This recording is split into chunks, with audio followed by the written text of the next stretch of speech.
ತೋಟಗಾರಿಕೆ ಇಲಾಖೆ ಸಂಘದ ವತಿಯಿಂದ ಉಪನಿರ್ದೇಶಕರಾದ ರಮೇಶ್ ರೆಡ್ಡಿ ಅವರಿಗೆ ಸನ್ಮಾನ ಕಾರ್ಯಕ್ರಮ. ತುಮಕೂರು ಜಿಲ್ಲಾ ತೋಟಗಾರಿಕೆ ಉತ್ಪನ್ನ ಬೆಳೆಗಾರರ ಮಾರಾಟ ಮತ್ತು ಸಂಸ್ಕರಣಾ ಸಹಕಾರ ಸಂಘ ನಿಯಮಿತ 2023-24ನೇ ಸಾಲಿನ ಸರ್ವ ಸದಸ್ಯರ ವಾರ್ಷಿಕ ಮಹಾಸಭೆ ಶ್ರೀ ಎಚ್ ಓಬಳೇಶ್ ಸಹಕಾರ ಸಂಘಗಳ ಸಹಾಯ ನಿಬಂಧಕರು ಇವರ ಅಧ್ಯಕ್ಷತೆಯಲ್ಲಿ ನಡೆದಿದ್ದು, ಶ್ರೀ ಆರ್ ವಸಂತ್ ಕುಮಾರ್ ಸಹಾಯಕ ತೋಟಗಾರಿಕೆ ನಿರ್ದೇಶಕರು ಜಿಲ್ಲಾ ಪಂಚಾಯತ್ ತುಮಕೂರು ಅತಿಥಿಗಳಾಗಿ ಮಾನ್ಯ ಸದಸ್ಯರು ಭಾಗವಹಿಸಿದ್ದು, ಸಭೆಯು ತೋಟಗಾರಿಕಾ ಸಭಾಂಗಣದಲ್ಲಿ ನಡೆಯಿತು. ಇದರಲ್ಲಿ ನೂತನ ಕಾರ್ಯಕಾರಿ ಸಮಿತಿ ಬಗ್ಗೆ ಚರ್ಚೆ ನಡೆಸಿ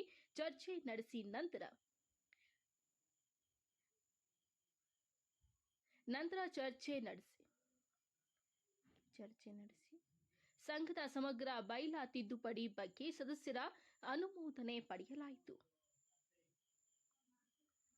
ಆಪ್ಕಾಂ ವತಿಯಿಂದ ಜಿಲ್ಲಾಸ್ಪತ್ರೆಯಲ್ಲಿ ಮತ್ತು ಜಿಲ್ಲಾಧಿಕಾರಿಗಳ ಕಚೇರಿಯಲ್ಲಿ ಈಗಾಗಲೇ ತೆರೆದಿದ್ದು, ನೂತನವಾಗಿ ಬಸ್ ನಿಲ್ದಾಣದಲ್ಲಿ ಹೊಸ ಮಳಿಗೆಯನ್ನು ಪ್ರಾರಂಭಿಸಲಾಗುತ್ತದೆ ಹಾಗೂ ನೂತನ ಕೃಷಿ ಉತ್ಪನ್ನ ಮಾರುಕಟ್ಟೆಯಲ್ಲಿ ಹೊಸದಾಗಿ ಅಂಗಡಿಗಳನ್ನು